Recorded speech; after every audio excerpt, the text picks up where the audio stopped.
Welcome to It's All Mental Podcast. My name is Asiat, and in today's episode, we are going to talk about university life and how many things happen there in relation to mental health.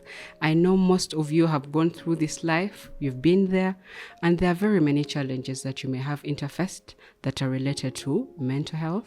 And today we want to talk about them on this episode with Sharif here, and he's going to introduce himself to us as we get to understand how is life in the university and how can we be able to know that I have mental health related issues and how can I be able to deal with them. Sharif, you're so much welcome to our podcast, and I hope that you can be able to share a lot of insights that the listeners can be able to benefit from them. Back to you, Sharif. Thank you very much, Asia. My name is Mukiibi Sharif. I'm a mental health advocate as well as a computer scientist.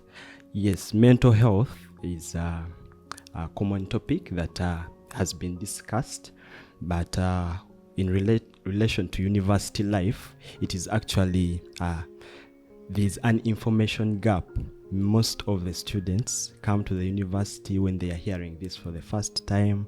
They don't know how to react to it, and at the end of the day, they end up having triggers that they find themselves in mental health challenges. Okay, yes, in that regard, Sharif, in our conversation before starting this episode today, we were talking about some of the challenges that young individuals get to encounter. You remember, someone who has just joined university faces different mental health related challenges as compared to someone who has been there for a while, meaning that each and every person individually faces different mental health challenges. Could you, someone who has been, why we are bringing Sharif to you, because he's currently working in a university. I think he can tell us more about that. He has interacted with, because someone may wonder, why are we bringing Sharif? And he's talking about something that has to do with university student. Is he a student himself? Why are we bringing Sharif to talk about this very particular topic? Thank you very much, Asia. Once again, UNESCO, with support from the Ministry of Education and Sports, is operating a program which is called the O3 Plus program, and it is operating in tertiary institutions. This program is aimed at ensuring that students have a safe learning environment in their universities. So the program is operating in a number of universities, including Makerere University main campus, Makerere University Ginger campus, where I'm actually situated, Ndege University, KIU Western Campus, Soroti School of Nursing, and then Lila UTC. But the end goal is to make sure that it is actually spreading throughout all the other institutions. So the reason as to why I'm actually here to talk about university life is actually that is where I work from, and I've interacted with a number of students. Okay, so that means that you have a very good background in regards to university life that you're encountering, and you've been a student yourself, and right now you are a person who is working with the university itself. And in that perspective, from the time that you were as a student, what are some of the mental health challenges that you were able to realize within the student society? Okay, there are a number of them, but I will start with, first of all, there is that financial struggles. You know, when we come to the universities, we are all coming from different backgrounds, and when you some students, when they come, they have that lavish background where they come from, and they think that it is normal to everyone. So when they make a friend, the Sharif they find, tell Sharif, where are we having our lunch from? And they are talking about an amount of money that Sharif is planning for the entire semester. Or sometimes Sharif has not paid the tuition. He's also not sure whether the parents will get the tuition in time. Maybe he doesn't have upkeep. So those financial struggles that students are facing are very, very much contributors to mental health challenges in their university life. Then another common one is relationship issues. You see, when students are in their high school or before they join campus, they are somehow restricted from involving themselves into relationship issues. They actually have a lot of misconceptions, myths around relationships. So when they go to campus and they have an opportunity, now they have that freedom, they want to explore. And remember, at campus, there are those continuing students who are already targeting them, that they are naive. A continuing student may fail to date another fellow continuing student, probably because they have now the exposure and the experience, but they will target that naive fresher, and then they lure them into maybe using them. And this fresher is also now open. She or he has freedom. I've heard of a case whereby a student told us in orientation that when I was coming to the university, I told my best friend, man, I've gone to the university, let me go and meet those babies at the university. So you realize that someone is eager to explore all those options, but what they have been knowing, they actually find out that it is not the reality. They end up, maybe for the cases of girls, they get pregnant, unexpected pregnancies, and how will she even tell the parents that I'm pregnant? For the case of the gentlemen or the boys, they get maybe infected with STIs and they don't want to talk about it, so they stay silent with it, and then it escalates. Then another contributor to mental health challenges at the university is the uncertainty for the future. Someone comes with all these ambitions, maybe if they are coming from that background where the uncle, the whole family has gathered to bid farewell to their child going to the university, and they are telling them, you are our last hope. Excuse me, you are our last hope. If you don't do this, then you have ruined you have to make it by all means. So that is another contributor, that this person is working under pressure. But it also brings me to the next point, which is academic pressure. Someone is there having that pressure to perform. I have to get the CGPA. I have to perform very well because my parents are struggling. So there's a lot of challenges that these people face. And at the end of the day, if you're working under pressure and having mental health challenges, you might not perform as expected. Okay, I also heard of the fact that most of the people who are joining university, or even some who are already there, they have issues of self-esteem. Yeah, they have true. low self-esteem. Could you also try to talk more about that? Regard? Now that one roots from this person has already been having issues with low self-esteem. So they come to a university where in the class they are about 100 plus.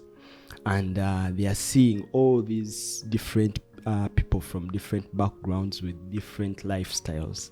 Have you heard of something like the vlog? It is very common nowadays. Someone wakes up and then they get their phone and then they say that get ready with me as I leave my hostel to campus. Okay. So this student who is coming from this background whereby they are not even having a self-contained apartment, they're in a hostel. Now their self-esteem, how can I even start standing with these people? They have already made it. They find themselves like in a position where it is very difficult for them to boost their self-esteem, because as this person is raising at least the self-esteem, something comes in and then it lowers it down. So it is also another contributor to mental health challenges. Okay, I've also seen situations where we talk about isolation, things that have to do with isolation. Most of the times, like you've said, these are some of the contributors that lead students to isolate themselves. You've talked about the fact of finances. If I am not financially well off, I may find myself that I isolate myself because I feel like I don't fit in enough to the people that are Yes. within the class that I have joined this time around. I've joined a certain university. I'm from deep down in the village. Yeah. And it's my first time to see certain things. And because of my ignorancy, I'm like, what is happening in this kind of situation? We've also seen situations where, because of that isolation, you see that it even fails these people academically. True. In one way or another, because they cannot be able to interact with others. Yeah. So the guys will be like, today we are having a discussion at this cafe, or let us go for pizza day. And then this guy will have to put up an excuse. Actually, I'm not feeling well. I will not be able to join you guys because they can't foot the bill, or they can't even have those good clothes that others are putting on. So they find themselves actually isolating themselves because they have constrained themselves to being in a certain level which others are not in.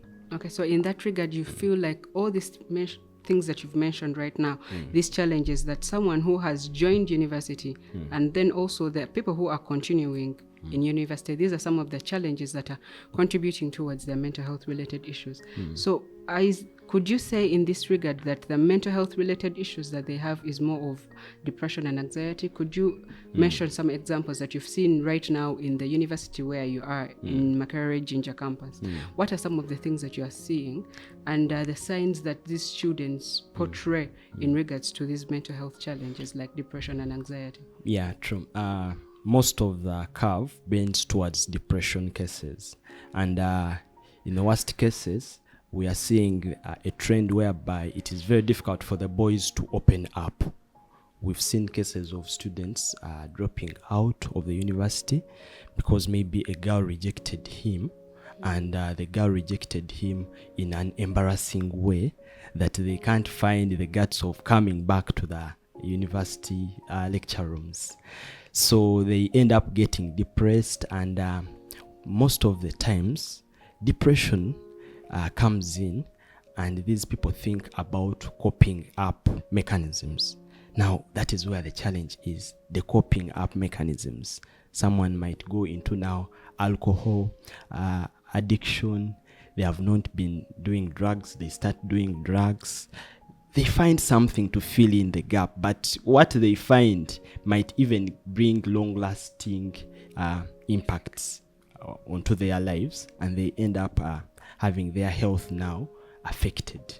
So, yeah. I can imagine. So when we are talking about these mental health related challenges, it brings me back to what brought me to even invite you the more, because earlier on in the conference that we had met, you were talking about a certain app, because we were talking about adolescents during that conference. I remember. And in that regard, you are talking about this app that you people have been in position to put in place, because we have noticed that these mental health related challenges are so common in the youths that are within the university community. Could you expand more on that app that you people created, that these university students can be able to get to know? Because you've mentioned that a few universities, but not all universities in Uganda. But before that, could you tell us the reason that drove towards you running into this app and everything that has to do with it? Oh, thank you very much. That is a nice one. Now, as you have said, UNESCO, with the support from the Ministry of Education and Sports, launched an application called Yamba app. Yamba means help in our local language. It means help. Actually, this app was conceptualized by students. It is students who suggested that this is what we want in this application. Now, you've asked what was the driving factor towards coming up with the application. Yeah, there was a research that was made, and it was realized that there is a knowledge gap about sexual and reproductive health information. There's a lot of information that is not true, and people are taking it. So the objective was to create a tool which will empower students in tertiary institutions with authentic, professional information about sexual and reproductive health, because when they go to the tertiary institutions, they end up, this is the time they need this information the most. Because you've said they are now free. They are now free. So we need them to have that package installed on their phones. So the app is on Play Store. It is also on App Store for the iOS users. But one of the other features inside the app is a counseling feature. When a student, per se, maybe they have a mental health challenge and they need to talk to a professional counselor without fear of judgment, they can go into the app, then they select a counselor.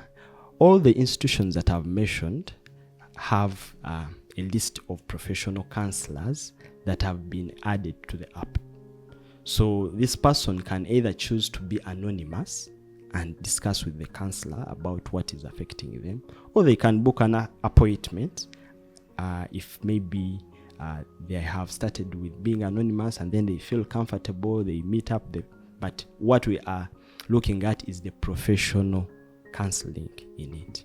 Okay, and there was this thing that you mentioned earlier on in our previous conversations about the Kachai. Oh, yeah, yes, the and Kachai. I want the audience that is watching us today to get to understand, what does the Kachai project come in and what does it mean? All right. Now, still about the Kachai, it is a mental health initiative which is running at Makerere University Jinja campus.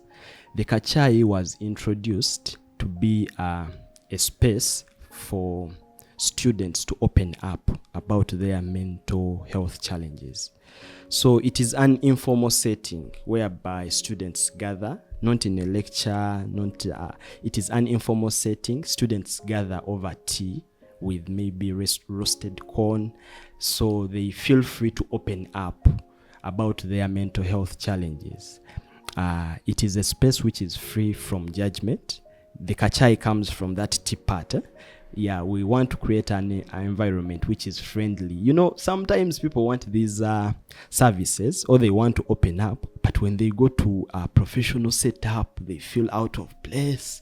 It's more restricted. It is more restricted. But the Kachai initiative has helped a number of students. We've had sessions throughout the semester, and over 200 plus students have participated. Sometimes you realize that these sessions are very interesting, and they even extend it to be online. So they have the Kachai Extra. So Kachai briefly is a mental health initiative which is creating a safe space for students to open up about their mental health challenges, but also find peer support. You might be going through a challenge, but you don't know that your neighbor Asiat is also having the same challenge. Or she might not be having the same challenge, but she has ever gone through that same challenge, and they can give you maybe a word of wisdom, or they tell you that don't worry, you can do this and this, and then before you know it.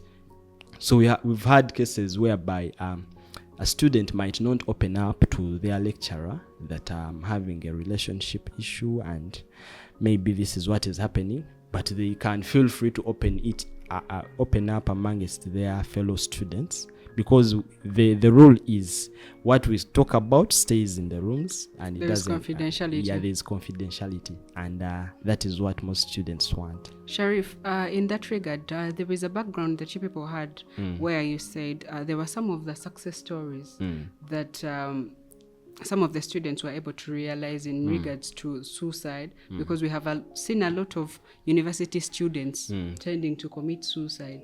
In this regard, could you give us some of the examples of, it may not be per se the name of the person, True. but some of the things that you've realized that this person has really changed because of this effect? Yeah, actually, as we speak right now, there's a certain student who might be contemplating about suicide. So some of the success stories we've had, we had a case whereby a student was having a best friend. You know that hookup buddy you're always moving with. If they don't see you with him, they ask, how comes he's not moving with him? So this guy, I think, was having a crush on a certain girl in the university. And then when he was not coming from a very good background, and you know, girls at the university, the way they weigh the boys. You look at the way he's putting on The phone he's holding. The phone is holding. She can even tell you, I don't take pics with Android users. They look at how he speaks, where did he go to school, all of that. So I think this guy tried to gather some guts, approach the girl, maybe open up to the girl, and the girl embarrassed the boy. But on top of embarrassing, that embarrassing rejection, the girl kept on talking about the entire ordeal amongst her fellow girls. So whenever this guy used to come back to campus, he was having a challenge and feeling out of place. So he dropped out. The university and counselors tried to find out the cause, but the guy was not very, very specific. Now it is after after maybe a year that's when he talks about it with the closest buddy, that you know why I dropped out of campus is because of this. So this closest friend is the one who comes during one of those sessions and tells us, why did you people take long to come up with such an initiative? My friend would be here with us, because when we are there, we talk about topics like how do you handle rejection. It is okay to be rejected, and even the girls, you don't have to embarrass someone. You can politely turn someone down without saying, look at you. Even talking to me would be an insult, such things. Yeah. And then we also have a case whereby someone, I think it was stemming from the family where he was coming from. He was coming from a family where he is raised up by a single father, and this father was an abusive father. So he was surprisingly paying the fees, paying the tuition, but abusive father. So this guy reaches a certain extent of telling us in one of the sessions that, you know what, I have even ever got a rope, put it around my neck, but then fortunately something stopped me and I'm here with you guys. I think there is a lot of awareness that has to be done, and it has actually kept us going, because when these stories come in and we hear them, we get to know that, oh, now we have a very, very big job to do. But then, before I forget, have you realized that a number of students are coming from broken families? Of course. Sometimes the mother, maybe the father and the mother parted ways some years ago, but they are co-parenting, and what is maybe torturing this student is that they have never slept under the same roof with both the parents. So when they come to campus and they hear stories of how my dad comes in and we all get to know that he's now back, it tortures them. They start now saying, hey, I wish I also had such a chance. Then sometimes the parents are staying together, but they are in a very abusive marriage. So as the student is at the university, somehow, somewhere, gets to get the information, how about they are fought today, your mother has been beaten brutally, and all those factors can't enable this they can't enable this person to concentrate. So that is also a very, very common trend that we have discovered. It is very few cases where you find students coming from a family where both the parents are actually together. Yeah. Okay. We have seen scenarios of the school fee, sorry, not the school fees, but the exam malpractice, should I say, but also the fact that scenarios, I would say, like, let me quote it, that university students have had to get an encounter with their lecturers because of things that have to do with marks, and it has really affected them a lot in terms of their mental health. So what are some of the things that you have noticed? Because right now you are from being a student to being a person who works with a university right now. Which are some of the things that you've seen in this kind of scenario where students are complaining that the lecturers are sexually harassing them, and also the lecturers are also saying that the students are harassing them. True. Because they have not studied, they want the marks, and they are sexually, giving them favors. Yeah, thank you very much, Asiat. Now, that is true. Those cases have been there and they are still there, whereby students are harassed and they are actually facing cases like sex for marks. A lecturer wants sex to give you marks, and even if you are doing the coursework and all the tests on merit and getting the grades, if you don't give in, then you're not going to get the marks.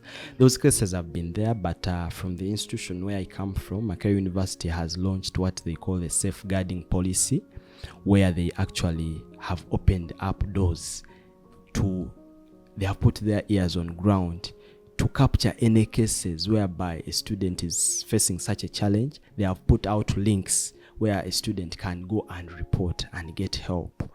And also, when it comes to the lecturers, through this O3 Plus project of the UNESCO with support from the Ministry of Education and Sports, lecturers have been groomed.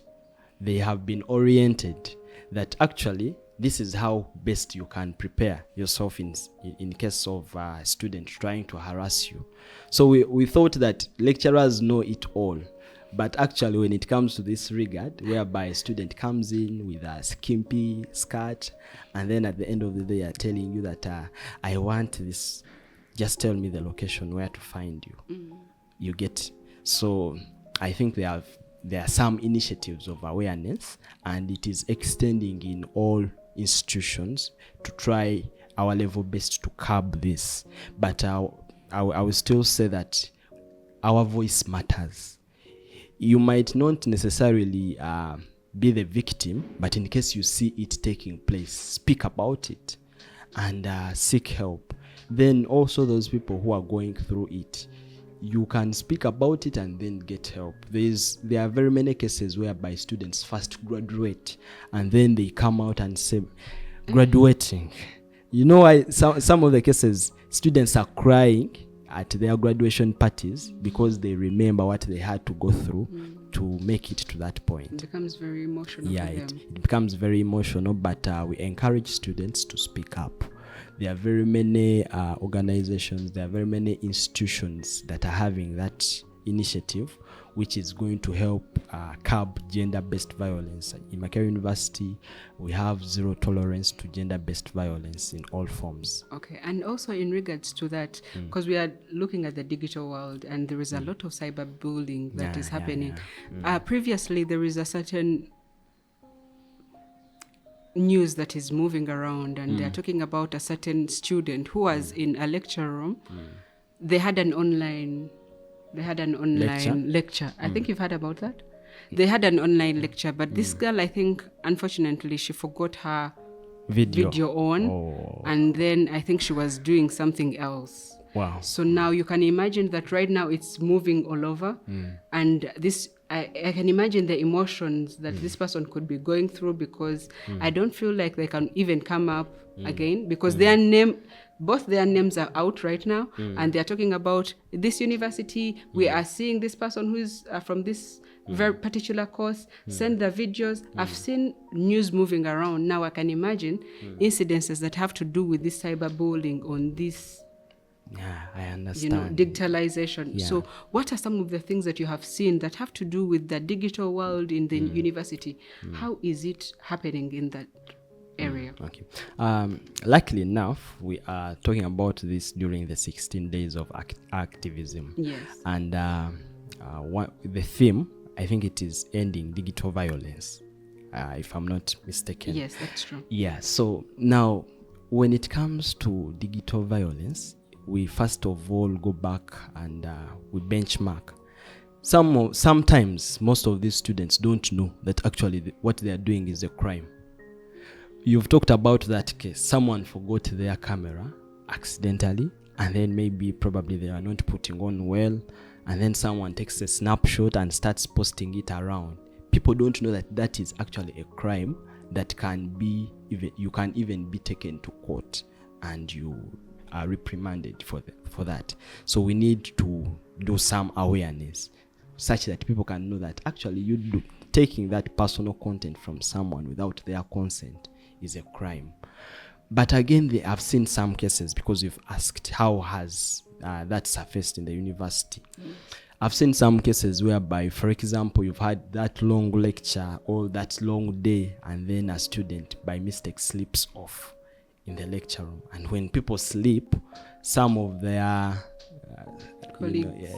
some of the funny colleagues get out their phones and take pictures. Then before you know it, this person finds themselves trending. And then they put a caption, a very, very funny one, and it tortures this person throughout their entire university life, because if someone posts it, social media can push it very, very fast. Before you know it, even the parent knows it. So those are the cases whereby students are using that. And also there is another trend of whereby if I have an issue with Asiat, I get their picture, go to my social media, is it called stitching the picture there, and then I start talking about that person, airing about our grievances on social media without contacting Asiat and telling Asiat that, you know what, you did this and I'm not happy with it. So we have that trend, and it is very wrong, because people have resorted now to that. Someone might put a status and it is actually targeting you, but they don't want to be direct, so they say someone whose name is starting with this. Actually they put hints, and when you look at all those hints, it is driving back to you, but they don't want to be direct. So people are misusing social media and technology, but I want to say that they have not been informed.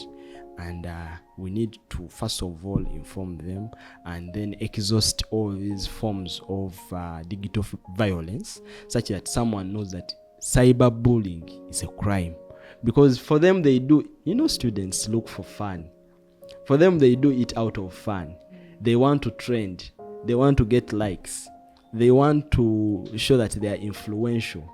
So we need to do a lot of awareness about the different forms of... As we are concluding, I've also seen this scenario where people are doing a lot of body shaming. Yeah. Especially with university, you see that there is a certain type of way that you have to either put on, a certain type of hairstyle, things. They have trends that they feel like everyone should be able to follow that trend.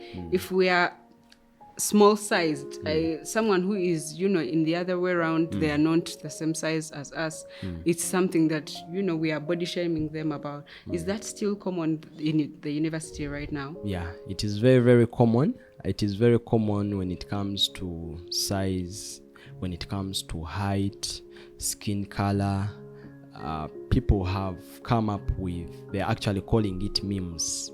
It is very common in the universities. Someone writes a very sarcastic statement about someone's appearance. It is very common, but still it goes back to awareness. People are doing this because they think it is funny, because very many people are going to jump on it. But at the end of the day, no one is perfect. We are all at least uncertain. We are all we are insecure about something, at least, all of us. You might have the size, but there's something that someone is insecure about. So we've also realized that one of the ways that people want to gain confidence is by putting down others. So if Asiat is tall, she will actually now to validate herself and feel confident. Maybe she's tall, but she has an imperfection that she feels insecure about.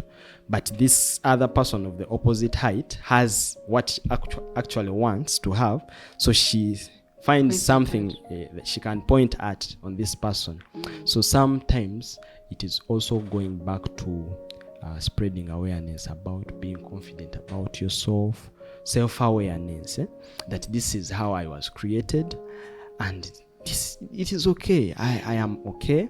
We don't have to necessarily have the same size, the same height, the same skin color, because there is a lot of beauty in diversity, and we are all God's creation. Okay, as we are concluding this episode, because we have targeted university students, because most of the times we have seen challenges with mental health in that regard, because they think that these people are mature enough right now, and even the parents have left them on their own, because now you are an adult. They feel like you're an adult and you can be able to support yourself in certain instances. But in that regard of, because this person is transitioning from being someone from with the parents and now the care. Being alone, so meaning that they're at a point where they really need this support in order to move from that transition. And before I forget, Asiat, yes, you've talked about someone transitioning. Do you know that some of the university admissions end up with someone who has been in Kampala for the rest of their lives applying to a university, and then they are given maybe in up country, maybe northern Uganda, and they have never been there. So that anxiety, that social fitting into that society, that is also another contributor to mental health challenges. I've had a case whereby someone has told me that a fellow fresher came, and they spent almost a month without eating out. They were just buying junk, and because they fear that they might be poisoned. You get that? Then when someone is transitioning, they have been finding food at home. Now they have to think about what will I have for supper. They have probably been having a maid at home. Now they have to wash clothes, then maybe do most of the things for themselves. Everything. So that transitioning, I think that is also another challenge, but still we need to guide them through. And also parents should not leave it to the students that now you are an adult, you man up, you don't overcall. They need to support them, but also giving them the freedom to learn with experience. Yes, because I have seen scenarios where most parents are complaining about their students. Like, I never knew that my child could do this. But because they thought that because of the things that they have brought them up with, and they feel like they have provided enough guidance, and they leave them on their own. So someone does something different, and then in the regard, the parent is wondering where all this came from. But in that regard, as you are concluding this episode, what are some of the words that you want to give the university students who are watching us right now? Remember, you have transitioned from being a student now to someone who's working with the students, so meaning that you understand them from a bigger spectrum. So could you have words that you want to share with someone who's just joining? There are some people who completed their Form 6 right now, and they're preparing themselves to come and join this big university and they're having a lot of imaginations. What are some of the things that you feel like they can look out for so that they don't drive them into mental health related issues? And what are some of the things that someone who is already in university can be able to maintain themselves not to get these mental health related challenges, as we are concluding? Well, thank you very much. What I would tell students who have not yet joined campus, I know you're very excited, you're very happy about joining the university, but I want you to know that there are a number of factors that can make the environment unsafe for you. At the university, you can get infected. When you are born very healthy, there are drugs that some students participating in. Then there are some sexually transmitted infections, because you are very free, and now you say it's my time to shine. But what I would say in a nutshell is, first of all, make sure that you attend those orientations. The reason as to why universities have an entire week for orientation is to prepare you for what is actually coming. In that orientation, they will brief you about how to handle yourself as a responsible student and graduate with a healthy life the way you came. You can come to the university and you end up graduating when you are not healthy. So the university is a place that collects very many people from different backgrounds and different areas, and there are also very many threatening factors. So don't act out of naivety. Seek for professional information. Don't just listen to whatever someone is saying. So if you in case you want to get some guidance, there are some offices out there. And then to the continuing students, first of all, let us be a support system to these freshers who are coming. Let us not utilize them for their naivety. Let us be a support system for them. Let us guide them, because today you are in the university, tomorrow you'll not be there, but your sibling will be there, or your child will come there. Now, if you didn't do something about having the university as a safe learning environment, they will get affected and it will haunt you, because also when you are there, you didn't do anything about it. Okay, so thank you so much for this wonderful conversation. Thank you for hosting I think me. a lot of people have also realized that these are some of the things that they have been seeing in the university community. Can I also say something about the parents? Yes, please. Yes, you've talked about something that a student does something and then a parent says, that's not how I brought up my child. How can they do that? Today morning when I was coming, I interacted with one student at the university who told me that actually he was traumatized. How? Ask me how. How? These parents want to groom children in the religious aspect. I have not mentioned any religion, but every parent wants their children to be affiliated to a certain religion, and every religion has its practices, the norms, the beliefs. But you realize what this person shared is that they are forced or coerced into practicing the religion, and they end up losing themselves. So someone is forced to go to the church. So when they come to the university where they are not monitored, this person has been brought up with the force behind them. It has not been out of passion. So my appeal to the parents is, let us orient our children. Let us first teach them to love their religion, because we are making them hate the religion by default. You take them to those religious schools, whereby in the religious schools they actually don't know. First of all, this person is still young, because he was telling me that right from nursery, the parent says that my child has to go through religious schools. So when they go there, they are forced to sing, they are forced to do some practices. But when if the child has been told initially, and they become passionate about it, and it is not forced and it is out of love, they end up actually being groomed. Some parents think that their children are actually religious, but it's just because they don't watch them when they are there at the university. So in that regard, you're talking to the parents. Yeah, I'm talking to the parents.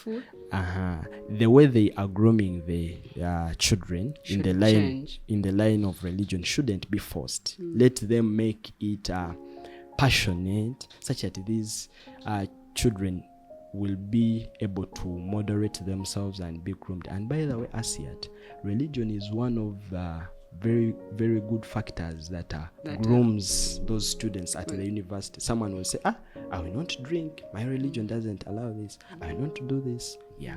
Okay, so thank you so much for that perspective in terms of what the students have to do and what the parents also have to do, because it is what is going to help the students the moment they're going to be left to become independent on their own. As we have talked about the mental health related challenges that these students are faced with, you who is their guardian, you who is their friend, as you are seeing them getting with these challenges, could you lend a hand for them to be supported as they are transitioning from this part of not being independent to a part where they're going to be independent? Because there are very many challenges related to finances, like Sharif said, things that have to come up with the relationships that they're not knowledgeable about, and various factors. So if you are a guardian, a parent, a lecturer, a student in this regard, mental health is very real in the university life, and we believe that when we are as a team, working as a whole, we can be in position to support these university students to go throughout their life and be the better persons that we want them to be. As we have been in this episode with Sharif, we want to appreciate you for watching, and we hope that we can see you in other episodes to come. Thank you for watching. My name is Asiat, and this is It's All Mental Podcast. See you then. See you.